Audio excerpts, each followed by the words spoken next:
Welcome to 360 Tamil. இன்னைக்கு இந்த வீடியோல நம்ம எந்த படத்தோட எக்ஸ்பிளனேஷன் பத்தி பார்க்க போறோம்னா, தமிழ்ல இந்த வருஷம் வெளியான ஹாப்பிராஜ் அப்படின்ற படத்தை பத்தி தான் பார்க்க போறோம். இது ஒரு சூப்பரான காமெடி படம்னு சொல்லலாம். அதே மாதிரி ஒரு நல்ல மெசேஜும் இந்த படத்துல சொல்லியிருப்பாங்க. கண்டிப்பா உங்களுக்கு பிடிக்கும்னு நம்புறேன். பார்க்கணும்னு நினைக்கிறவங்க ஃபுல் படத்தை பாருங்க. இல்ல கதை தெரிஞ்சுக்கிட்டா போதும்னு நினைக்கிறவங்க மேற்கொண்டு இந்த வீடியோவை கண்டினியூ பண்ணுங்க.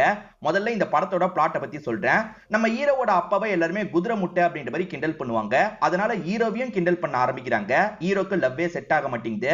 இதுக்கப்புறம் இந்த கிராமத்துல இருந்தா வேலைக்கு ஆகாது, நம்ம சிட்டிக்கு போய் லவ் பண்ணலாம் அப்படின்ற மாதிரி லவ் பண்ண ஆரம்பிக்கிறாரு. அந்த லவ்ல என்ன பிரச்சனை வந்ததுன்னு சொல்றதுதான் இந்த படத்தோட மீதி கதையா இருக்கும். உண்மையிலேயே நல்லா இருந்தது. எனக்கு இந்த படம் ரொம்பவே பிடிச்சிருந்தது. இந்த எக்ஸ்பிளனேஷனை கேட்டு முடிச்சுட்டு உங்களுக்கு பிடிச்சிருந்ததா இல்லையான்றத சொல்லுங்க. எக்ஸ்பிளனேஷனுக்குள்ள போறதுக்கு முன்னாடி வீடியோக்கு ஒரு லைக் போடுங்க. இந்த எக்ஸ்பிளனேஷன் பிடிச்சிருந்ததுன்னா ஐப்ன்ற ஆப்ஷனை கிளிக் பண்ணி சப்போர்ட் பண்ணுங்க. மேற்கொண்டு பேசி டைம் வேஸ்ட் பண்ணாம நம்ம நேரடியா எக்ஸ்பிளனேஷனுக்குள்ள போயிடலாம். படத்தோட ஸ்டார்டிங் சீனே நம்ம ஹீரோவை காட்டுறாங்க. இவரோட பேர் ஆனந்த்ராஜ் அப்படின்றது எல்லாருமே ஹாப்பிராஜ்னு சொல்லுவாங்க. இப்ப தேன்மொழின்னு லவ் பண்ற பொண்ணை பாக்குறதுக்காக வந்திருக்காரு. இவங்க கிட்ட ப்ரொபோஸ் பண்ணி இவர் கார்டு தரலாம்னு நினைக்கிறாரு. ஆனா இவங்க இருக்காங்கல்ல, லவ் எல்லாம் என்னால ஏத்துக்க முடியாதுன்னு சொல்றாங்க. தேன்மொழி, என்ன உனக்கு பிடிக்கும்னு எனக்கு தெரியும், எதுக்காக லவ்வை ஏத்துக்க மாட்டேற அப்படின்ற மாதிரி கேக்குறாரு. அதுக்கு காரணம் உன்னோட பட்ட பேர் தான். உன் அப்பா மூலியமா உனக்கு அந்த பேர் வந்துருச்சுல்ல, இந்த பேர் தான் எல்லாத்துக்கும் காரணம் அப்படின்ற மாதிரி சொல்றாங்க. அது என்னன்னா, இவரோட அப்பாவை எல்லாருமே குதிரை முட்டைன்னு கூப்பிடுவாங்க. உன்னை குட்டி குதிரை முட்டைன்னு கூப்பிடுறாங்க. உன்னை கல்யாணம் பண்ணிக்கிட்டா என்னையும் அந்த பேரை வச்சு கிண்டல் பண்ணுவாங்கன்ற மாதிரிலாம் சொல்றாங்க. இப்பதான் ஸ்டார்டிங்ல இருந்து நடந்த விஷயத்தை காட்டுறாங்க. ஹீரோவோட அப்பா பேரு காட்டுமுத்து அப்படின்றது. இப்போ ஒருத்தர் போஸ்ட் தரதுக்காக வந்திருக்காரு. காட்டுமுத்துன்றதை யாரும் சொல்ல மாட்டாங்க, குதிரை முட்டைன்ற மாதிரி சொல்றாங்க. ஒரு வழியா இவருமே வீட்டை கண்டுபிடிச்சு வந்துடுறாரு. எல்லாருமே குதிரை முட்டைன்னு கூப்பிட்டதுனால இந்த நபருமே குதிரை முட்டைன்ற மாதிரி கத்தி கூப்பிடுறாரு. இதெல்லாம் கவனிச்சிட்டு இருக்க அம்மா பயங்கரமா கடுப்பாயிடுறாங்க. அம்மா இந்த டைம் தான் நிறை மாத கர்ப்பிணியா இருக்காங்க. என் புருஷனை இப்படிதான் கூப்பிடுவியான்ற மாதிரி அடிக்கிறாங்க. அதுக்கப்புறம் தான் வந்திருக்க போஸ்ட பாக்குறாங்க. இவர் ஸ்கூல்ல படிக்கிற ஒருத்தன் தான் குதிரை முட்டைன்னு கிண்டல் பண்ணி படம் வரைஞ்சு அனுப்பியிருக்கான். இதனால இவருமே நேரா ஸ்கூலுக்கு வராரு. இவர் டீச்சர்ன்றது தெரிய வருது. யாரா இப்படி வரைஞ்சு அனுப்புனீங்கன்னு செக் பண்றாரு. கண்டுபிடிச்சு அவனை போட்டு அடி அடின்னு அடிச்சிட்டு இருக்காரு. அப்பதான் ஒய்ஃபுக்கு குழந்தை பிறந்துருச்சுன்ற மாதிரி தகவல் தெரிய வருது. இவருமே குழந்தைய பாக்குறதுக்காக வந்துடுறாரு. இப்ப குழந்தையை எடுத்து கொஞ்சிட்டு இருக்காரு. ஆனா தப்பா குழந்தைய தூக்கிடுறாரு போல. குழந்தையோட அந்த அப்பா இருக்காருல, இது ஏன் குழந்தை, உனக்கெல்லாம் போய் இப்படி வெள்ளையா குழந்தை பிறக்குமான்ற மாதிரி பேசிட்டு இருக்காரு. வெள்ளையா இருந்தா தான் அழகா, எப்படி இருந்தாலும் குழந்தைன்றது அழகுதான் அப்படின்ற மாதிரி இவருமே அவர்கிட்ட சண்டை போட்டுட்டு இருக்காரு. ஒரு வழியா இவரோட குழந்தை எங்க இருக்குன்றத காமிச்சிடுறாங்க. இவர் அந்த குழந்தைய ரொம்ப சந்தோஷமா பாக்குறாரு. நம்மளோட பையன் ரொம்ப அழகா இருக்கான் அப்படின்ற மாதிரிலாம் ஒய்ஃபு கிட்ட சந்தோஷமா சொல்றாரு. பையனுக்கு எந்த ஒரு கஷ்டமும் வராம பாத்துக்கணும் அப்படின்ற மாதிரி நல்லபடியா பாத்துக்க ஆரம்பிக்கிறாரு. பையன் சின்ன வயசுல இருந்து எது கேட்டாலும் சரி உடனே வாங்கி தந்துடுறாரு. பர்த்டே அன்னைக்கு பையன் டைரி மில்க் கேக்குறான். இவர் வேற ஒரு கிஃப்ட தந்ததுனால தூக்கி எரிஞ்சிடறான். அதே மாதிரி தாஜ்மஹாலை பார்க்கணும், கூட்டு போங்கன்னு சொல்றான். இவருமே கூட்டு போறாரு. இவர் வேலை பார்க்குற ஸ்கூல்ல தான் பையனுமே சேர்றான். அங்க இருக்க ஒரு பியூன் இருக்கார்ல, ஓஹோ குதிரை முட்டையோட பையனா நீ, அப்ப நீ குட்டி குதிரை முட்டை அப்படின்ற மாதிரி சொல்றாரு. இதை வச்சு எல்லா பசங்களும் கிண்டல் பண்றாங்க. இந்த பையனுக்கு ரொம்ப அசிங்கமா போயிருது. இப்ப பிரசன்ட்ல தேன்மொழி இததான் கிண்டலா சொல்றாங்க. உனக்கு கரெக்டான பேர் தான் வச்சிருக்காங்கன்ற மாதிரி சொல்றாங்க. இவருமே இந்த இடத்துல கோவப்படுறாரு. என் மேல கோவப்பட்டு என்ன ஆக போகுது, ஊர்க்காரங்க அப்படிதானே சொல்றாங்க, உன்னை கல்யாணம் பண்ணிக்கிட்டா என்னையும் அப்படிதானே சொல்லுவாங்க, அதனால மட்டும்தான் நான் வேணான்னு சொல்றேன்ற மாதிரி சொல்றாங்க. ஊர் சொல்றதெல்லாம் கேட்காத, என்ன கல்யாணம் பண்ணிக்கோன்ற மாதிரிலாம் கேட்கறாரு. என்னால முடியவே முடியாதுன்னு சொல்றாங்க. சரி போன்ற மாதிரி இவரும் கோச்சுக்கிட்டு இங்க இருந்து கிளம்ப ஆரம்பிக்கிறாரு. இவருக்கு ஒரு ஃப்ரெண்ட் இருப்பாரு. அந்த ஃப்ரெண்டு கிட்ட நடந்த எல்லா விஷயத்தையும் சொல்லி புலம்பிட்டு இருக்காரு. மச்சான், சின்ன வயசுல இருந்தே நிறைய பொண்ணுங்க இதே காரணத்தை சொல்லி தான் ரிஜெக்ட் பண்ணிருக்காங்க, என்ன பண்றதுன்னே எனக்கு தெரியலன்ற மாதிரி சொல்றாரு. அதே மாதிரி சின்ன பையனா இருக்கும் போது எல்லாரோட அப்பாவும் அவ்வளவு ஹேண்ட்ஸமா இருப்பாங்க, என் அப்பா மட்டும்தான் இப்படி இருக்காரு, இவர்னாலேயே எனக்கு நிறைய லவ் பிரேக்கப் ஆயிருக்கு அப்படின்ற மாதிரி சொல்லிட்டு இருக்காரு. இந்த ஊர் இல்லாம வேற ஊருக்கு போயிடு, உன்னை பத்தி யாருக்கும் தெரியாதுலன்ற மாதிரி ஃப்ரெண்டு சொல்றாரு. வேற ஊருக்கு போய் பிசினஸ் பண்ணலான்ற மாதிரி அப்பா கிட்ட காசு கேட்டா அப்பா ரொம்ப சிக்கன பார்ட்டி வெறும் 100 ரூபாய தராரு. அதுவும் கூட பிசினஸ் பண்றதுக்கு இல்ல, பிசினஸ்லாம் நீ பண்ண தேவையில்ல, இத போய் பேங்க்ல போடு, பிசினஸ் பண்ணாம வேலையை தேடு அப்படின்ற மாதிரி அப்பா சொல்லியிருப்பாரு. நான் வேலைக்காக நிறைய இடத்துல அப்ளை பண்ணிருக்கேன், ஏதாவது ஒரு இடத்துல வேலை கிடைச்சிட்டா கூட போதும், உடனே கிளம்பிடுவேன் அப்படின்ற மாதிரிலாம் இவர் சொல்லிட்டு இருக்காரு. நம்ம ஹீரோ நல்லா தூங்கிட்டு இருக்கும் போது கனவுல ஒரு பொண்ணு தெரியுறாங்க. அந்த பொண்ணோட ஃபேஸ பார்க்கணும்ன்ற மாதிரி யோசிச்சுட்டு இருக்காரு. ஆனா பொண்ணோட ஃபேஸ் தெரியாம சட்டுன்னு அப்பாவோட ஃபேஸ் தெரியுது. இவர் சட்டுன்னு தூக்கத்துல இருந்து முடிக்கிறாரு. அப்பாவும் என்ன கெட்ட கனவான்னு கேக்குறாரு. இவர் ஆமான்னு சொல்றாரு. உனக்கு வேலை கிடைச்சிருக்கு போல, லெட்டர் வந்திருக்குன்ற மாதிரி அப்பா தராரு. எப்பா பெங்களூர்ல வேலை கிடைச்சிருச்சு அப்படின்ற மாதிரி ஹீரோவும் ரொம்ப சந்தோஷப்படுறாரு. இப்ப ஹீரோ கிளம்புறாருல, அம்மா வேண்டிய வேண்டிய எல்லாத்தையும் ரெடி பண்ணி தந்துடுறாங்க. இவருமே ஒரு வழியா இங்க இருந்து கிளம்பிட்டோம்னு சந்தோஷப்படுறாரு. இப்ப ட்ரெயின்ல டிராவல் பண்ணா டிக்கெட்டே எடுக்காம நார்த் இந்தியன்ஸ் இருக்காங்கல்ல, பக்கத்துல உட்கார்ந்து வந்துட்டு இருக்காங்க. இவருமே அவங்கள கலாய்ச்சிட்டு இருக்காரு. ஒரு ஸ்டேஜ்ல டிடிஆர் வந்தோன மட்டும் அவனுங்க எஸ் ஆயிடுறாங்க. இப்ப இவர் வர வேண்டிய இடத்துக்கு வந்துடுறாருல, இவரை பிக்கப் பண்றதுக்கு பாஸ்கர்னு ஒருத்தர் வர மாதிரி பிளான் இருக்கும். அந்த பாஸ்கருமே இந்த இடத்துக்கு வந்துடுறாரு. ஷார்ட்டா என்ன எல்லாருமே பாஸ்கின்னு கூப்பிடுவாங்க. உன்னோட கம்பெனில தான் நானும் வேலை பார்க்கறேன், என் கூடயே இருந்துக்கோ அப்படின்ற மாதிரி கூப்பிட்டு வந்துடுறாரு. வந்த இடத்துல நிறைய பொண்ணுங்க இருக்காங்கல்ல, இவருமே மெசேஜ் எல்லாம் பண்றாரு. ஆனா எந்த பொண்ணுங்களும் சரியா ரெஸ்பாண்ட் பண்ண மாட்டாங்க. ரிஜெக்டட் ரிஜெக்டட் அப்படின்ற மாதிரி இவரை ரிஜெக்ட் பண்ணிக்கிட்டே இருக்காங்க. நேரடியா பேசலாம் ட்ரை பண்றாரு, அதுவும் ஒர்க் அவுட் ஆக மாட்டேங்குது. இவரோட ஆபீஸ்ல ஒரு மீட்டிங் நடக்க போது போல. அந்த மீட்டிங்க்கு முக்கியமான பொறுப்புல இருக்க ஒருத்தங்க வராங்க. அவங்க தான் படத்தோட ஹீரோயினா இருப்பாங்க. அவங்களோட பேரு காவ்யா அப்படின்றது. இவர் கனவுல அடிக்கடி ஒரு பொண்ணு வருவாங்க. இந்த காவ்யா அச்சஸ் எல்லாம் அதே மாதிரி இருக்காங்க. நம்ம கனவுல வந்த பொண்ணு தானே இவன்ற மாதிரி இவர் யோசிச்சுட்டு இருக்காரு. காவ்யா இருக்காங்கல்ல, ப்ராஜெக்ட பத்தி எல்லாம் சொல்லிட்டு இருக்காங்க. நீங்களுமே உங்க ப்ராஜெக்ட பத்தி சொல்லணும்ன்ற மாதிரி பேசிட்டு இருக்காங்க. இவர் காதுல வாங்காம அவங்களையே கவனிச்சிட்டு இருக்காரு. இதனால காவ்யா இருக்காங்கல்ல, முதல்ல நீங்க வந்து எக்ஸ்பிளைன் பண்ணுங்கன்னு சொல்றாங்க. ஹீரோ கிரியேட் பண்ணிருக்க ப்ராஜெக்ட பத்தி சொல்றாரு. ஆனா இங்கிலீஷ் சரியா தெரியல, கொஞ்சம் சொதப்பி சொதப்பி சொல்றாரு. இதெல்லாம் கேட்டுட்டு இருக்கவங்க என்ன சொல்றாங்கன்னா, உங்க ஐடியா சூப்பரா இருக்கு, வாழ்த்துக்கள் அப்படின்ற மாதிரிலாம் சொல்றாங்க. இப்ப எல்லாருமே கிளாப் தட்டுறாங்கல்ல, ஹீரோக்கும் ரொம்ப சந்தோஷமா இருக்கு. இவருக்கு வேலையில நிறைய ஹெல்ப்லாம் பண்ணிட்டு இருக்காங்க. இவருமே ரொம்ப சந்தோஷப்படுறாரு. நான் வெளியே சாப்பிட போறேன், நீங்களும் வாங்கன்ற மாதிரி சொல்றாங்க. இவர் ரொம்ப சந்தோஷப்பட்டு அவங்க கூட சாப்பிடுறதுக்காக வெளியே வந்துடுறாரு. ஆக்சுவலா இது காஸ்ட்லியான ஹோட்டலா இருக்கும். பேசிக்கான விஷயம் கூட ஹீரோக்கு தெரிய மாட்டேங்குது. ட்ரெயின்ல ஒருத்தன் டிராவல் பண்ணி வந்தான் பாத்தீங்களா, அவன் தான் இந்த இடத்துல வேலை பார்த்துட்டு இருக்கான் போல. எனக்கு தெரிஞ்சது கூட உங்களுக்கு தெரியலையே பாஸ் அப்படின்ற மாதிரிலாம் கிண்டல் பண்றான். நம்ம ஹீரோ தான் காவ்யாவை லவ் பண்ண ஆரம்பிச்சிட்டார்ல, சேர்ந்து போட்டோ மட்டும் எடுத்துக்கலாமான்னு கேக்குறாரு. இதுல என்ன இருக்கு, எடுத்துக்கலாம் அப்படின்ற மாதிரி தோள் மேல கைய போட்டு போட்டோ எல்லாம் எடுக்கிறாங்க. இவருமே பயங்கரமா சந்தோஷப்படுறாரு. உன் சோசியல் மீடியாவை காட்டுன்ற மாதிரி இவங்களுமே சோசியல் மீடியாவை செக் பண்றாங்க. இவரை பொறுத்த வரைக்கும் காமெடியா நிறைய வீடியோ எல்லாம் போட்டிருப்பாரு. ட்ரெண்டிங்ல நிறைய ரீல்ஸ் இருக்கும்ல, அந்த ரீல்ஸ் எல்லாம் போட்டிருப்பாரு. விழுந்து விழுந்து சிரிச்சிட்டு இருக்காங்க. உன்னை டாப் டு பாட்டம் மாத்தணும், அப்பதான் எல்லாமே கரெக்டா இருக்கும்ன்ற மாதிரி சொல்றாங்க. என்னங்க சொல்றீங்க, இது ஓகேவா இல்லையான்னு கேக்குறாரு. ஓகே தான், ஆனா இன்னும் வேற மாதிரி மாத்தணும், என் கூட நீ ஷாப்பிங்காக வான்ற மாதிரி சொல்றாங்க. இவருமே சரின்ற மாதிரிலாம் ஏத்துக்கிறாரு. அவளுக்குமே என்ன பிடிச்சிருக்கு போல அப்படின்ற மாதிரிலாம் அந்த பாஸ்கர் கிட்ட சந்தோஷமா சொல்றாரு. இப்ப மறுநாள் ஷாப்பிங்காக ரெண்டு பேருமே வராங்க. இவருக்காக நிறைய Dress, அதே மாதிரி ஹேர் ஸ்டைல் மாத்துறது, இந்த எல்லா விஷயத்தையும் கூட இருந்து அவங்க பண்றாங்க. காவ்யா உங்களோட ஃபேமிலி போட்டோவெல்லாம் காட்டுறாங்க. உன் ஃபேமிலி போட்டோவை காட்டுன்னு கேட்கும் போது இவருமே டாபிக்க மாத்திடுறாரு. வேகமா ரூம்குள்ள வந்து கதவை சாத்திடுறாரு. என் பர்த்டே நாளைக்கு கண்டிப்பா வந்துருன்ற மாதிரி சொல்றாங்க. வந்துடுறேன்ற மாதிரி இவருமே ஏத்துக்கிறாரு. ஹீரோவும் பாஸ்கரும் சேர்ந்த மாதிரி காவ்யாவோட வீட்டுக்கு வந்துடுறாங்க. அந்த இடத்துல பார்த்தா ட்ரெயின்ல ரெண்டு பேர் வந்தாங்கல்ல, அதுல இன்னொருத்தன் இங்க தான் இருக்கான். அவனை பிடிச்சு கலாய்ச்சிட்டு இருக்காரு. இப்ப காவ்யாவும் பக்கத்துல வந்து பேச ஆரம்பிக்கிறாங்க. இதை தாண்டி அப்பா கிட்ட அறிமுகப்படுத்துறன்ற மாதிரி சொல்றாங்க. காவ்யாவோட அப்பா பேரு ராஜீவ் அப்படின்றது. அப்பாஸ் தான் இந்த ரோலை பண்ணியிருப்பாரு. இப்ப அப்பா கிட்ட அறிமுகப்படுத்தி வைக்கிறாங்க. இவங்க ரொம்ப பணக்காரங்க அப்படின்றது ஹீரோக்கு தெரிய வருது இல்ல. ஹீரோவும் நம்ம கொண்டு வந்த கிஃப்ட தர வேணாம்னு யோசிக்கிறாரு. ஏன்னா இவரை பொறுத்த வரைக்கும் கால்ல போடுற கொலுசு தான் வாங்கிட்டு வந்திருப்பாரு. நம்ம கிஃப்ட் எல்லாம் தந்தா ரொம்ப சீப்பா நினைப்பா, அதனால கிஃப்ட தர தேவையில்லை அப்படின்ற மாதிரிலாம் யோசிக்க ஆரம்பிக்கிறாரு. வேற ஒருத்தங்க கொண்டு வந்த பொக்கே இருக்கும். அந்த பொக்கேவை கொண்டு வந்து கிஃப்ட் மாதிரி தந்துடுறாரு. இப்ப மேற்கொண்டு பார்ட்டி எல்லாம் நடந்துட்டு இருக்கு. இப்ப அப்பா ராஜீவ் இருக்காருல, அவரோட பிசினஸ் பார்ட்னர்ஸ் கிட்ட பேசிட்டு இருக்காரு. அந்த பையன் பார்க்க ஸ்மார்ட்டா இருக்கான், வேலையிலயும் நல்லா செயல்பட்டு இருக்கான், பேசாம அந்த பையனையே பேசி முடிச்சிருங்கன்ற மாதிரி சொல்லிட்டாங்க. எனக்குமே அந்த பையனை பிடிச்சிருக்குன்னு சொல்லிட்டாரு. அதாவது நம்ம ஹீரோவை பத்தி தான் பேசிட்டு இருக்காரு. இன்னொன்னு பக்கம் ஹீரோ இருக்காருல, நம்ம லவ் எல்லாம் இவ ஏத்துக்கவே மாட்டான்ற மாதிரி யோசிச்சுட்டு இருக்காரு. ஆனா இவங்க என்னடான்னா கிஃப்ட் வாங்கிட்டு வந்தல, எங்கன்னு கேக்குறாங்க. வேற வழி இல்லாம இவருமே அந்த கிஃப்ட தராரு. அந்த கிஃப்ட பார்த்து பயங்கரமா சந்தோஷப்படுறாங்க. எனக்கு ரொம்ப பிடிச்சிருக்குன்ற மாதிரிலாம் சொல்றாங்க. இப்ப திடீர்னு இவருக்கு எதிர வந்து முட்டி போட்டு இவரை ப்ரொபோஸ் பண்ற மாதிரி பேசிட்டு இருக்காங்க.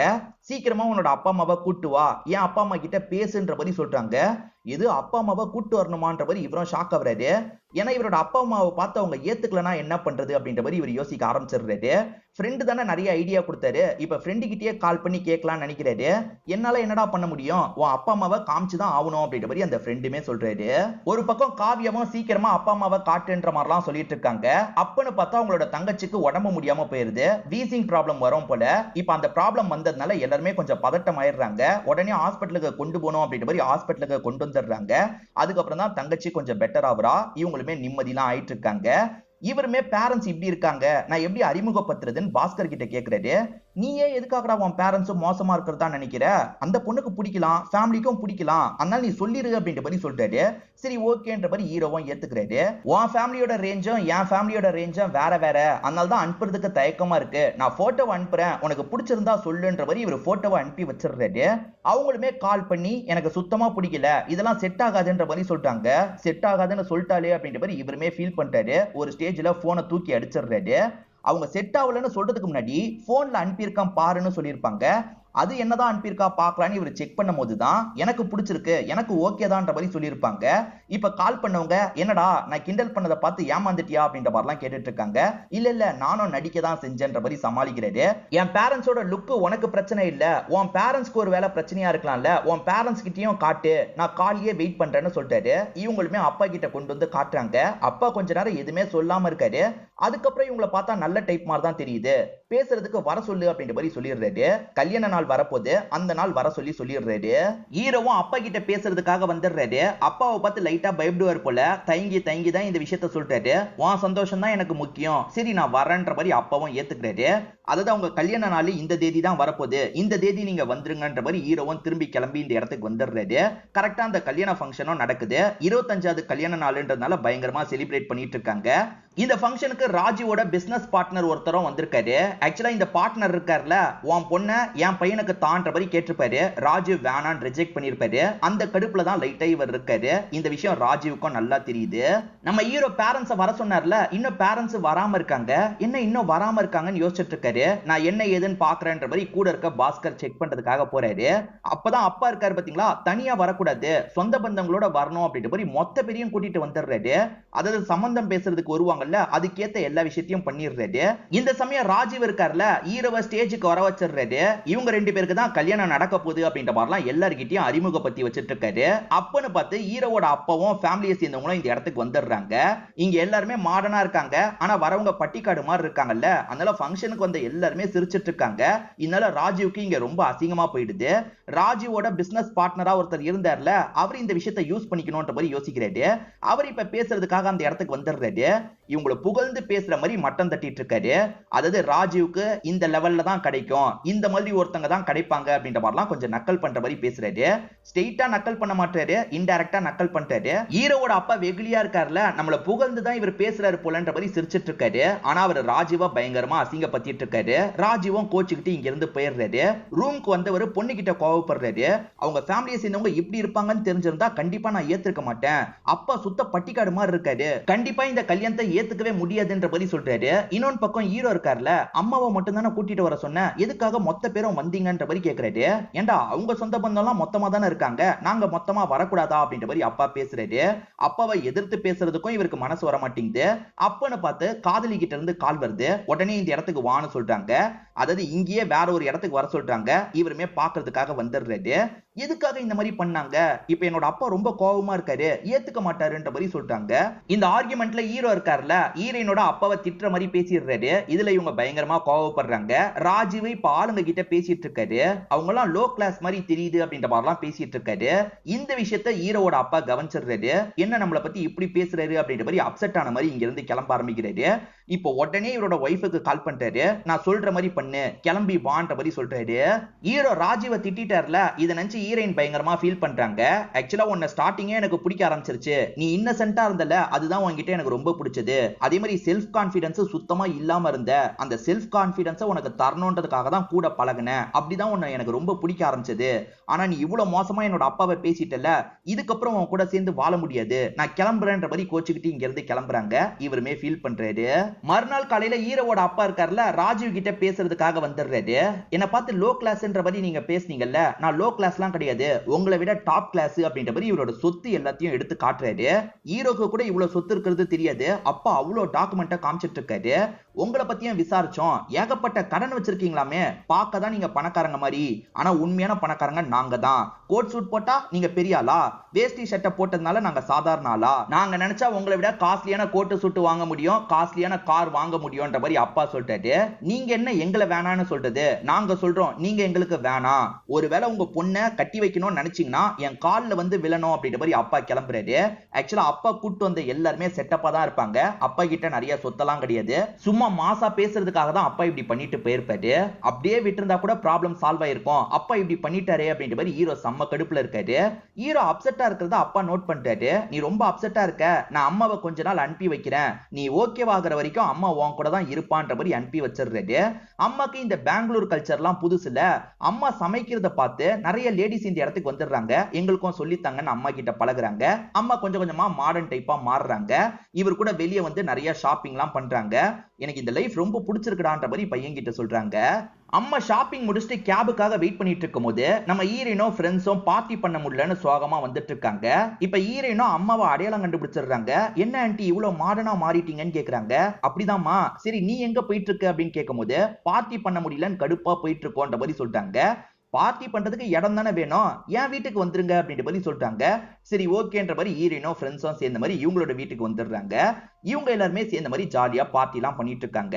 என்னதான் இருந்தாலும் என்னோட அப்பா அப்படி பேசி இருக்க கூடாது, அன்னைக்கு நடந்ததுக்கு சாரின்ற மாதிரி சொல்றாங்க. பரவாயில்ல விடுமான்ற மாதிரி இந்த ஆன்ட்டியும் சொல்றாங்க. காலையில சமயம் ஹீரோ வீட்டுக்கு வரும்போது அம்மா எங்க இருக்காங்கன்னே தெரியல. அப்பதான் அம்மா ரூம்ல இருந்து ஒரு பாட்டில் உருண்டு வருது. இது என்ன சரக்கு பாட்டில் அப்படின்ற மாதிரி இவர் உள்ள வந்து பார்த்தா அம்மா செம்ம போதையில இருக்கிறது இவருக்கு தெரிய வருது. இப்ப அம்மாவோட போனை எடுத்து செக் பண்ணும்போது தான் அம்மா நைட்டு முழுக்க கூத்தடிச்சிருக்கிறது தெரிய வருது. ஹீரோயின் கூட சேர்ந்த மாதிரி தான் ஜாலியா ட்ரிங்க்ஸ் பண்ணி டான்ஸ் எல்லாம் பண்ணிருக்காங்கன்னு தெரிய வருது. ஓஹோ இதெல்லாம் பண்ண ஆரம்பிச்சிட்டீங்களா, இதுக்கப்புறம் நீங்க இங்க இருக்கிறது செட் ஆகாது, ஊரை பார்த்து கிளம்புங்க அப்படின்ற மாதிரி அம்மாவை பஸ் ஸ்டாப்ல விடுறதுக்காக வந்துடுறாரு. அம்மா என்ன சொல்றாங்கன்னா, அந்த பொண்ணு ரொம்ப நல்ல டைப்டா, அவ தான் எனக்கு மருமகளா வரணும், நீ என்ன பண்ணுவியோ தெரியாது, எப்படியாவது அவளோட மனசை மாத்து அப்படின்ற மாதிரிலாம் சொல்லிட்டு போறாங்க. சோ அம்மா கிட்ட விளையாடி இருக்கானா நம்மளையும் அவளுக்கு பிடிக்க தான் வாய்ப்பு இருக்குன்னு நினைக்கிறாரு. இப்பதான் இவர் தந்த கொலுசை போட்டிருக்கிறது தெரியுது. ஆக்சுவலா இவரோட வீட்டுல அந்த கொலுசை வச்சிருப்பாரு. இவங்க வீட்டுல சரக்கு அடிக்கிறதுக்காக வரும்போது அந்த கொலுசை எடுத்துட்டு போயிருப்பாங்க. இவங்க ரெண்டு பேருமே இப்ப பேசி சேர ஆரம்பிச்சிடுறாங்க. நம்ம சேர்றது முக்கியம் இல்ல, என் அப்பாவோட கோபம் குறையணும், நீ வந்து மன்னிப்பு கேளுன்னு சொல்றாங்க. இவருமே மன்னிப்பு கேட்கறதுக்கு வந்துடுறாரு. உங்ககிட்ட பேசவே விரும்பல, கிளம்பு கிளம்புன்ற மாதிரி ராஜீவ் சொல்றாரு. சார் மன்னிச்சிருங்க சார்னு இவர் கால்ல எல்லாம் விழுந்துட்டு இருக்காரு. நீ கால்ல விழுந்து என்ன ஆக போகுது, உன்னோட அப்பா தான் என்ன ரொம்ப அசிங்கப்படுத்தினாரு, அவர் பண்ண எல்லா விஷயத்துக்காகவும் என்கிட்ட மன்னிப்பு கேட்டா ஓகே, உங்க ரெண்டு பேருக்கு கல்யாணம் பண்ணி வைக்கிறேன்னு சொல்றாரு. அப்பாவை மன்னிப்பு கேட்க சொல்லணுமான்ற மாதிரி இவருமே பயப்படுறாரு. இப்ப அப்பா கிட்ட லைட்டா பேச்சு கொடுக்க ஆரம்பிக்கிறாரு. அப்பா என்ன சொல்றாருன்னா, பண்ணதெல்லாம் அவங்க, நான் இந்த கல்யாணத்துக்கு ஏத்துக்கணும்னா அவர் என்கிட்ட மன்னிப்பு கேட்கணும்னு சொல்றாரு. என்ன அப்பா இப்படி சொல்றாருன்ற மாதிரி யோசிக்கிறாரு. ஏதாவது பண்ணி இவங்க ரெண்டு பேரையும் ஒரே இடத்துல சேர வைக்கணும், அப்பதான் நம்ம நினைச்ச விஷயத்த பண்ண முடியும்ன்ற மாதிரி ஹீரோவும் ஹீரோயினும் பிளான போடுறாங்க.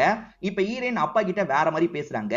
அப்பா அவர் மன்னிப்பு கேட்கறதுக்கு ஓகேன்னு சொல்லிட்டாரு, ஆனா அவரோட ஊர்ல வச்சுதான் மன்னிப்பு கேட்பாராம், நம்ம அந்த இடத்துக்கு போனோம்னா கண்டிப்பா அவர் மன்னிப்பு கேட்டுருவாரு அப்படின்ற மாதிரிலாம் சொல்லிட்டு இருக்காங்க. நான் எதுக்கு அந்த ஊருக்கு போனோம், அந்த ஊருக்குலாம் என்னால போக முடியாது, இங்க வந்து மன்னிப்பு கேட்க சொல்லு அப்படின்ற மாதிரி அப்பாவும் எந்திரிச்சு போயிடுறாரு. ஆக்சுவலா அப்பாவை பொறுத்த வரைக்கும் சின்ன பொண்ணு ஒருத்தி இருக்கா பாத்தீங்களா, அந்த சின்ன பொண்ணுக்கு கிராமத்தெல்லாம் பார்க்கணுன்ற மாதிரி நிறைய ஆசை இருக்கும். அப்பா நம்ம கிராமத்துக்கு போலாம்ப்பா அப்படின்ற மாதிரிலாம் கேட்கிறா. சரி பொண்ணு ஆசைப்படுறால, நம்ம கிராமத்துக்கு போனா என்னன்ற மாதிரி இவருமே கிளம்புறதுக்கு முடிவு பண்ணிடுறாரு. இப்ப இவங்க பிளான் போட்டு ராஜீவை இந்த ஊருக்கு வர வச்சிட்டாங்க. இப்ப எப்படியாவது ஹீரோவோட அப்பாவை மன்னிப்பு கேட்க வைக்கணும், அதுக்கு என்ன பண்றதுன்னு யோசிக்கிறாங்க. இவங்களுக்கு ஒரு சாமியார் ஃப்ரெண்ட் இருப்பாரு, அவர் மூலியமா இந்த விஷயத்த பண்ணலான்ற மாதிரி முடிவு எடுத்துறாங்க. இப்ப அந்த சாமியார் இருக்கார்ல, அப்பா அம்மாக்கு தோஷம் ஏதாவது இருக்கா, ப்ராப்ளம் ஏதாவது இருக்கான்னு பாக்குறதுக்காக வந்திருக்காரு. அப்படி வந்தவர் என்ன சொல்றாருன்னா, உங்களுக்கு ஒரு தோஷம் இருக்கு, அந்த தோஷம் போறதுக்கு நீங்க நிறைய பேரோட கால்ல விழணும், அதே மாதிரி சம்பந்தியா வரப்போறவங்களோட கால்ல விழுறது இன்னும் நல்லது அப்படின்ற மாதிரிலாம் சொல்றாரு. ஆனா இங்கதான் ஹீரோவோட அப்பா ஒரு ட்விஸ்ட கொடுக்கிறாரு. நாங்க எங்களோட ஜாதகத்தை காட்டல, எங்க சம்பந்தியா வரப்போறவரோட ஜாதகத்தை தான் காமிச்சோம், அப்ப அவர் தானே எங்க கால்ல விழணும், விழ சொல்லுங்க அப்படின்ற மாதிரிலாம் சொல்லிட்டு இருக்காரு. பிளான் சொதப்பிக்கிச்சே அப்படின்ற மாதிரி இவங்களுமே யோசிக்கிறாங்க. இப்ப வேற ஏதாவது பிளான் பண்ணணும்னு ஹீரோ ஒரு ஐடியா பண்றாரு. என் அப்பா மன்னிப்பு கேட்கணுமா, வாங்கன்னு கூட்டு வந்துடுறாரு. என் அப்பா உங்களை பார்த்து மன்னிப்பு கேட்க ரொம்ப அசிங்கப்படுறாரு, உள்ள இருந்தே கேட்பாருன்ற மாதிரி சொல்றாரு. உள்ள இருந்து அப்பா மன்னிச்சிருங்க அப்படின்ற மாதிரிலாம் கேட்டுட்டு இருக்காரு. ஆனா உள்ள இருக்கிறது அப்பா கிடையாது, ஹீரோவோட ஃப்ரெண்டு தான் அங்க இருந்து மிமிக்ரி பண்ணிட்டு இருக்காரு. அப்பா பாத்ரூம்ல இருக்காரு, அதுக்குள்ள இந்த விஷயத்த பண்ணிரலாம் நினைச்சிருப்பாங்க. ஆனா அப்பா குடிச்சு முடிச்சுட்டு சட்டுன்னு வெளியே வந்துடுறாரு. இதனால இவங்க ஏமாத்தி இருக்காங்கன்னு ராஜீவுக்கு தெரிஞ்சிருது. இப்ப வேற ஏதாவது பண்ணலாம்னு யோசிக்கும் போது அப்பா டெக்கரேஷன் ஒர்க் எல்லாம் வெளியே நின்னு பண்ணிட்டு இருக்காரு. தெரியாம ஹீரோவோட ஃப்ரெண்ட் அப்பாவை இடிச்சிடுறாரு. அப்ப யாருன்னு கூட கவனிக்க மாட்டாரு. சாரி சாரின்ற மாதிரி சொல்றாரு. இது நல்லா இருக்கே, இப்ப ராஜீவ தெரியாம இடிக்க வைக்கலாம், அவர்கிட்டயும் சாரி கேட்டுருவாரு, ப்ராப்ளம் முடிஞ்சிரும்ன்ற மாதிரி யோசிக்கிறாங்க. செக் பண்றதுக்காக ஃப்ரெண்ட் இன்னொன்னு வாட்டி இடிச்சு பாக்குறாரு. அப்பயும் அப்பா சாரி சாரின்னு சொல்லிட்டாரு. இப்ப ராஜீவை இடிக்க வச்சிடலான்ற மாதிரி இவங்களுமே இழுத்துட்டு வந்து லைட்டா இடிக்க வச்சிடுறாங்க. இப்ப மட்டும் அப்பா இருக்கார்ல, உனக்கு கண்ணு தெரியுமா கண்ணு தெரியாதா, எத்தனை வாட்டரா இடிப்பன்ற மாதிரி அசிங்க அசிங்கமா திட்டிடுறாரு. அங்கிள் உங்களை திட்டல, என் ஃப்ரெண்ட தான் திட்டுறாரு அப்படின்ற மாதிரி ஹீரோ சமாளிச்சிடுறாரு. இது கிராமம்ன்றதுனால நிறைய இடத்த சுத்தி பாக்குறாங்க. ஆக்சுவலா இந்த ராஜீவுக்கு சின்ன பொண்ணு ஒருத்தங்க இருக்காங்கல்ல, அவங்க பயங்கரமா என்ஜாய் பண்றாங்க. ஆனா ராஜீவை பொறுத்த வரைக்கும் சிடு சிடுன்னு இருக்காரு. அவர் மன்னிப்பே கேட்கலன்ற மாதிரிலாம் யோசிச்சுட்டு இருக்காரு. எல்லாருமே டான்ஸ் பண்றத ராஜீவ் கோவமா தான் பாக்குறாரு. ஆனா ரூம்குள்ள வந்து சின்ன பொண்ணு கூட சேர்ந்த மாதிரி இவரும் டான்ஸ் பண்றாரு. இந்த சின்ன பொண்ணுக்கு ஒரு ப்ராப்ளம் இருக்கிறதா சொன்னோம் பாத்தீங்களா, நைட் நேரம் அந்த ப்ராப்ளம் வந்துருது. இவங்க எல்லாருமே ரொம்ப பயப்படுறாங்க. ஹாஸ்பிடலுக்கு போறதுக்கு லேட் ஆகும், பொண்ணுக்கு ஏதாவது ஆயிட போகுது அப்படின்ற மாதிரிலாம் ஃபீல் பண்றாங்க. ஆனா ஹீரோவோட சொந்த பந்தம் எல்லாருமே இந்த இடத்துக்கு வந்துடுறாங்க. அவங்க பண்ண வேண்டிய ஃபர்ஸ்ட் எய்ட்லாம் பண்றாங்க. அந்த பொண்ணை பெட்டர் ஆக்கிட்டு இருக்காங்க. இத பாக்குற இந்த ஃபேமிலியை சேர்ந்த எல்லாருமே ரொம்ப எமோஷனல் ஆயிடுறாங்க. நம்ம ஹீரோவோட வீட்ல ஒரு சின்ன பையன் இருப்பான். அந்த சின்ன பையன் விளையாடும் போது அந்த பொண்ணு ரெடி பண்ண பொம்மையை உடைச்சு விட்டுருப்பான். இப்ப அந்த பொண்ணுக்காக பொம்மையை ரெடி பண்ணுன்ற மாதிரி வேகமா ரெடி பண்ணிட்டு இருக்கான். அதே மாதிரி பொண்ணை காப்பாத்தினதுனால அந்த ஃபேமிலி இந்த ஃபேமிலிக்கு நன்றி எல்லாம் சொல்லிட்டு இருக்காங்க. அதே மாதிரி அந்த சின்ன பசங்களும் ஜாலியா விளையாடிட்டு இருக்காங்க. இப்ப ஹீரோ இருக்கார்ல, உங்க பொண்ணு இந்த இடத்துக்கு வந்து நல்லா ஃபீல் பண்றா, அப்பப்ப நீங்க கூட்டு வாங்க சார் அப்படின்ற மாதிரி சொல்லிட்டாரு. சரின்ற மாதிரி ராஜுவை இந்த இடத்துல ஏத்துக்கிறாரு. இப்ப ராஜீவ் கால் பண்ணோம், ஆனா டவர் சரியா கிடைக்க மாட்டேங்குது. குளிக்கிற இடத்துக்கு தான் நான் போயிட்டு இருக்கேன், அங்க நல்லா கிடைக்கும் வாங்கன்ற மாதிரி ஹீரோவோட அப்பா அந்த இடத்துக்கு கூட்டு வந்துடுறாரு. இப்ப குளிச்சு முடிச்ச ஹீரோவோட அப்பா இருக்கார்ல, உங்களை பத்தி சொல்லுங்க, வாழ்க்கையில நீங்க என்னெல்லாம் ஃபேஸ் பண்ணீங்க அப்படின்ற மாதிரி கேக்குறாரு. இப்ப ராஜுவும் இவர் ஃபேஸ் பண்ண கஷ்டத்தை பத்தி எல்லாம் சொல்லிட்டாரு. ராஜுவோட பேரண்ட்ஸ் எப்பயோ இறந்து போயிடுவாங்க. ஒய்ஃப வீட்டை மீறி தான் கல்யாணம் பண்ணிருப்பாரு. ரொம்பவே கஷ்டப்பட்டோம், அதுக்கப்புறம் தான் எனக்கு நல்ல வேலை கிடைச்சது, அதுக்கப்புறம் தான் லைஃப்ல இந்த லெவலுக்கு வந்தன்ற மாதிரிலாம் சொல்லிட்டாரு. இப்ப ஹீரோவோட அப்பா இவரோட கஷ்டத்தை பத்தி சொல்லிட்டாரு. ஆக்சுவலா இவரோட அப்பாவை பொறுத்த வரைக்கும் 2 தம்பிங்க இருப்பாங்க. 3 பேருக்குமே சரியா நடக்க முடியாது, அந்த மாதிரி ஒரு ப்ராப்ளம் இருக்கும். ரொம்ப கஷ்டப்பட்டு தான் வாழ்க்கையை நடத்தி இருப்பாங்க. நம்மளுக்கு பிறக்கிற பையனாவது நல்லபடியா இருக்கணும்ன்ற மாதிரிலாம் இவரோட அப்பா யோசிச்சிருப்பாரு. ஹீரோவோட அப்பாவும் நல்லபடியா பிறந்திருப்பாரு. ஹீரோவோட அப்பா வளர ஆரம்பிக்கிறாரு பாத்தீங்களா, அப்ப இவரோட உருவத்தை வச்சு எல்லாருமே கிண்டல் பண்ணுவாங்க. குதிரை முட்டை அப்படின்ற மாதிரிலாம் கிண்டல் பண்ணிருப்பாங்க. அவங்க கிண்டல் பண்றதை பத்திலாம் நான் பெருசாவே எடுத்துக்கல. நல்லா படிச்சேன், டீச்சரா மாறினேன், என் அப்பாவை எல்லார்கிட்டயும் காட்டணும்னு நினைச்சேன், என் அப்பாவை என்னோட தோல்ல உட்கார வச்சு கூட்டு போனேன் அப்படின்ற மாதிரி சொல்லிட்டாரு. அதாவது அப்பாக்கு குறை இருக்கிறதெல்லாம் அந்த காலத்துல யாருமே பெருசா எடுத்துக்கல. என்னோட அப்பா எப்படி இருந்தாலும் என்னோட அப்பான்ற மாதிரி பெருமையா தான் சொன்னாங்க. ஆனா இந்த காலத்து பசங்க ரொம்பவே மாறிட்டாங்க. அப்பா கொஞ்சம் கருப்பா இருந்தா போதும், அப்பா கொஞ்சம் குள்ளமா இருந்தா போதும், இல்ல அப்பாக்கு ஏதாவது குறைபாடு இருந்தா போதும், தன்னோட அப்பாவை வெளியே கூட்டு போகவே யோசிக்கிறாங்க. அப்பா வச்சு நம்மள கிண்டல் பண்ணிடுவாங்களான்ற மாதிரி யோசிக்கிறாங்க. ஏன்டா இப்படி யோசிக்கிறீங்க, அப்படிலாம் இல்லன்னு நம்ம சொன்னா நம்மளே பூமர்னு சொல்றாங்க. அந்த மாதிரிதான் மாறி இருக்கு. என் சோக கதையெல்லாம் சொல்லி உங்களை கஷ்டப்படுத்துறேன், சரி வாங்க போலாம் அப்படின்ற மாதிரி இங்க இருந்து கூட்டிட்டு போயிடுறாரு. இப்ப வீட்டுக்கு வரும்போது வேற ஒரு ஊர்க்காரர் இவர்கிட்ட பேசுறதுக்காக வந்திருக்காரு. இவரோட பொண்ணு ஆசைப்பட்டாங்கன்றதுக்காக ஒரு மாப்பிளைய பார்த்து கல்யாணம் பண்ணி வச்சிருப்பாரு. ஆனா அவன் அடிச்சு டார்ச்சர் பண்றான், நீங்க தான் ஹெல்ப் பண்ணும் அப்படின்னு கேட்டு வந்திருக்காரு. அந்த பொண்ணு யாருன்னு பாத்தீங்கன்னா தேன்மொழியா தான் இருப்பாங்க. அதாவது ஹீரோவை ஸ்டார்டிங்ல ரிஜெக்ட் பண்ணாங்கல்ல, அந்த பொண்ணா தான் இருப்பாங்க. நீ கவலைப்படாம போயிட்டு வாமா, எனக்கு தெரிஞ்ச லாயரை வச்சு எல்லாம் பண்ணிக்கலாம்னு சொல்றாரு. அந்த பொண்ணுமே நன்றி சொல்லிட்டு இங்க இருந்து கிளம்பிடுறாங்க. ராஜீவை பொறுத்த வரைக்கும் அந்த அப்பாவை எனக்கு பிடிச்சிருச்சு, ஏன்னா அவர் ரொம்ப கஷ்டப்பட்டு முன்னேறி வந்திருக்காரு. அவர் பேசினதை கேட்டு எமோஷனல் ஆயிட்டேன். ஆனா இன்னும் கூட அவர் மன்னிப்பு கேட்கல. இதுக்கப்புறமும் எதுக்கு நம்ம இந்த இடத்துல இருக்கணும், கிளம்பலான்ற மாதிரி சொல்லிட்டாரு. வேற வழி இல்லாம இவங்களுமே இங்க இருந்து கிளம்ப ஆரம்பிக்கிறாங்க. இப்ப கிளம்பி வாசல் கிட்ட போயிட்டு இருக்கும் போது திடீர்னு ஹீரோவோட அப்பா கூப்பிடுறாரு. திடீர்னு நம்ம அப்பா எதுக்காக கூப்பிடுறாருன்ற மாதிரி ஹீரோவே ஷாக் ஆயிட்டு இருக்காரு. இப்ப கூப்பிட்ட அப்பா இருக்காருல, இவருக்கு பக்கத்துல வந்து பேச ஆரம்பிக்கிறாரு. என்னதான் இருந்தாலும் உங்க வீட்டுல வச்சு நான் அந்த மாதிரி பேசியிருக்க கூடாது, என்ன மன்னிச்சிருங்க. இவங்க 2 பேருமே ரொம்ப காதலிக்கிறாங்கல்ல, இவங்க 2 பேரோட கல்யாணத்துக்கு மட்டும் எந்த தடையும் சொல்லிடாதீங்கன்ற மாதிரி சொல்றாரு. ராஜுவும் சரின்ற மாதிரி ஏத்துக்கிட்டு கிளம்பிடுறாரு. அப்பா திடீர்னு மன்னிப்பு கேட்டது ஹீரோக்கே ஆச்சரியமா இருக்கு. இப்ப அப்பா கிட்ட பேசுறதுக்காக வந்துடுறாரு. ஏன்பா நீங்க மன்னிப்பு கேட்டீங்க, எப்படிப்பா உங்க மனசு மாறுச்சுன்ற மாதிரி கேக்குறாரு. அதுவா, தேன்மொழியை நான் பார்த்தேன்ற மாதிரி அப்பா ஒரு விஷயத்த சொல்றாரு. ஆக்சுவலா தேன்மொழி கிளம்புறதுக்கு முன்னாடி இவர்கிட்ட மன்னிப்பு கேட்கறதுக்காக சட்டுன்னு காலில் விழுந்திருப்பாங்க. என்னமாச்சு அப்படின்ற மாதிரி இவர் எழுப்புறாரு. உங்களை நானும் நிறைய உருவ கேலிலாம் பண்ணியிருக்கேன், அதே மாதிரி ஹீரோவை இந்த காரணத்தை சொல்லி நான் ரிஜெக்ட் பண்ணேன். ஹீரோக்கு திரும்பி அந்த மாதிரி நடந்துடக்கூடாது, இந்த பொண்ணை ரொம்ப நேசிக்கிறான்ல, இந்த பொண்ணு கூட எப்படியாவது சேர்த்து வச்சிருங்க அங்கிள் அப்படின்ற மாதிரி சொல்லிட்டு போயிருப்பாங்க. எனக்கு இருக்க குறைய வச்சு உன்னை நிறைய பேர் கிண்டல் பண்ணிருக்காங்க, ஆனா நேரடியா ஒரு வாட்டி கூட அந்த கோவத்தை நீ என்கிட்ட காட்டினது இல்ல. என்ன பொறுத்த வரைக்கும் நீ எனக்கு கிடைச்ச பொக்கிஷம்பா, நீ ரொம்ப நல்லவன்பா, நீ சந்தோஷமா இருக்கணும்ன்றதுக்காக யார் கால்லனாலும் நான் வெல்றதுக்கு தயார் தான் அப்படின்ற மாதிரி சொல்றாரு. இதை தாண்டி என்ன சொல்றாருன்னா, எல்லாருமே என்ன குதிரை முட்டை குதிரை முட்டைன்னு கூப்பிடுவாங்க. அப்படி கூப்பிடும் போதெல்லாம் எனக்கு ஒண்ணுதான் தோணும், ஏன்டா குதிரை எப்படா முட்டை போடும்னு தோணும். அந்த விஷயத்த எனக்காக என் பையன் பேசுவான்னு நினைச்சேன், ஆனா நீ கூட பேசலப்பா, அதுதான் எனக்கு இருக்கிற ஒரே கவலை. அதை பத்திலாம் நீ இதுக்கப்புறம் கவலைப்படாதப்பா, அந்த பொண்ணை கல்யாணம் பண்ணிக்கோ, அந்த பொண்ணு கூட எங்க போனாலும் சந்தோஷமா போன்ற மாதிரி சொல்றாரு. ராஜீவை பொறுத்த வரைக்கும் பெங்களூர்ல தான் கல்யாணம் நடக்கும், அதே மாதிரி வெளிநாட்டுக்கு போகணும்னு சொல்லியிருப்பாரு. சரின்ற மாதிரி ஹீரோ ஏத்துக்கிறாரு. இவங்களோட கல்யாணத்தை நடத்துறது யாருன்னு பாத்தீங்கன்னா அந்த நார்த் இந்தியன்ஸா இருப்பாங்க. அட பாவீங்களா, இந்த அளவுக்கு நீங்க வளர்ந்துட்டீங்களா அப்படின்ற மாதிரி ஆச்சரியப்படுறாரு. இப்ப கல்யாண வேலை எல்லாம் ஆல்மோஸ்ட் முடிய போதில்ல. ராஜீவ் என்ன சொல்றாருன்னா முடிஞ்சு கொஞ்ச நாள்லயே நீங்க வெளிநாட்டுக்கு போகணுன்ற மாதிரி சொல்றாரு. நம்ம எல்லாருமே போக போறோம்னு சொல்றாரு. இவருக்கு பேரண்ட்ஸ் கூட இருக்கணும்னு தான் ஆசை, ஆனா ராஜீவ் கிட்ட மறுக்க முடியாதுல்ல, அதனால வேற வழி இல்லாம இவருமே ஏத்துக்கிறாரு. இப்ப ரெண்டு பேருக்குமே நல்லபடியா கல்யாணம் முடிஞ்சிருது. ஹீரோக்கு வெளிநாட்டுக்கு போறதுல விருப்பம் இல்லைன்றது காவியாக்கும் தெரியுது, அதனால காவியா சோகமா பாத்துட்டு இருக்காங்க. இப்ப பிளைட்ல பறந்துட்டு இருக்கும் போது அப்பா கூட பேசினதை யோசிச்சு பாக்குறாரு. அதே மாதிரி ஒரு ட்ரெயின் டிக்கெட்டை எடுத்து பாக்குறாரு. இப்பதான் நடந்த ஒரு விஷயத்த நமக்கு காட்டுறாங்க. ஆக்சுவலா தாஜ்மஹாலை பாக்குறதுக்காக சின்ன வயசுல இவர் போனாரு பாத்தீங்களா, எப்பதான்ப்பா தாஜ்மஹால் வரும்ன்ற மாதிரி தொணன்னு கேட்டுக்கிட்டே இருக்காரு. நீ கண்ணை மூடி 1000 வரைக்கும் எண்ணு, தாஜ்மஹால் வந்துரும்ன்ற மாதிரி அப்பா சொல்றாரு. இவர் கண்ணை மூடி எண்ணி இருப்பாரு. அப்ப ஏதோ நடக்குது. திடீர்னு அப்பா இருக்காருல, ட்ரெயினை விட்டு இவரை இறக்கிடுறாரு. ஏன்பா என்ன கூட்டு போலன்ற மாதிரிலாம் இந்த பையன் கேட்கிறான். நீ வளர்ந்ததுக்கு அப்புறம் அப்பாவை பிளைட்ல கூட்டு போ, அது வரைக்கும் இந்த டிக்கெட் வாங்கிட்டே இருக்கட்டும்ன்ற மாதிரி ட்ரெயின் டிக்கெட்டை தந்திருப்பாரு. அப்பவ நம்ம கடைசி வரைக்கும் கூட்டு போலியன்ற மாதிரிலாம் ஃபீல் பண்றாரு. எனக்கு சப்போர்ட் பண்ணி என்னோட பையன் பேசலன்னு எனக்கு கஷ்டமா இருக்குன்ற மாதிரி அப்பா சொன்னார்ல, நம்ம அப்பாக்காக ஒரு வாட்டி கூட நின்னதில்லை அப்படின்ற மாதிரிலாம் இவர் யோசிச்சு ஃபீல் பண்றாரு. இதை பத்திலாம் எமோஷனலா ஒரு ஸ்டேஜ்ல ராஜீவ் கிட்டயும் பேசுறாரு. அப்பவும் பையன் நேரத்துக்கு போயிருப்பானேன்ற மாதிரி போட்டோவை பார்த்துட்டு இருக்காரு. அப்பன்னு பார்த்து நம்ம ஹீரோ சட்டுன்னு எதிர வந்து நிக்கிறாரு. என்னப்பா திரும்பி வந்துட்ட, என்னப்பா ஆச்சு அப்படின்ற மாதிரிலாம் அப்பா கேட்டுட்டு இருக்காரு. ஹீரோ மட்டும் திரும்பி வரல, ராஜீவோட ஃபேமிலியும் மொத்தமா இந்த இடத்துக்கு வந்திருக்காங்க. அதே மாதிரி வந்த ராஜீவ் இருக்காருல, சட்டுன்னு முட்டி போட்டு இவர்கிட்ட மன்னிப்பு கேட்கிறாரு.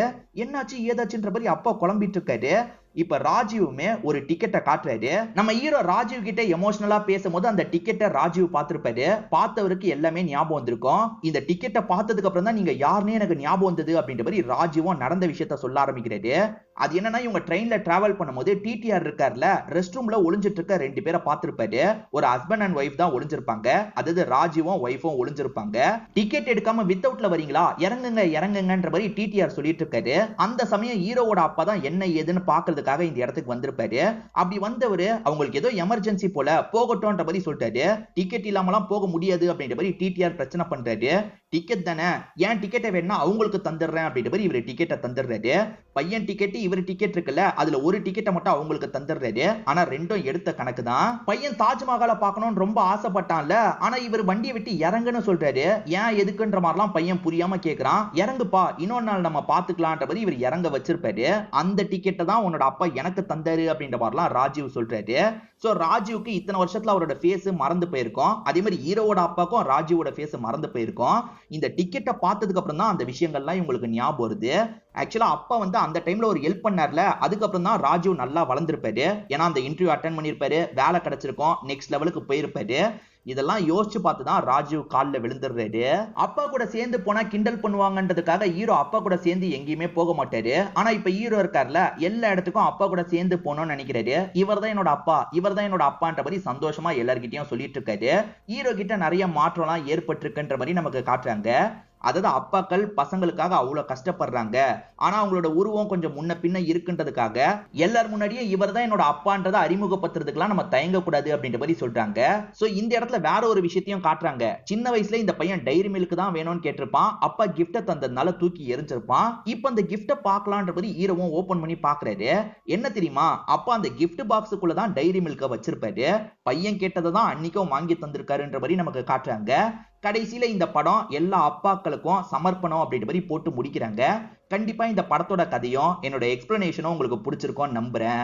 இந்த வீடியோ உங்களுக்கு பிடிச்சிருந்ததுன்னா லைக் பண்ணுங்க, கமெண்ட் பண்ணுங்க, மறக்காம 360 தமிழ் சேனலை சப்ஸ்கிரைப் பண்ணுங்க. தொடர்ச்சியா இந்த மாதிரி வீடியோக்கள் வந்துகிட்டே தான் இருக்கும்.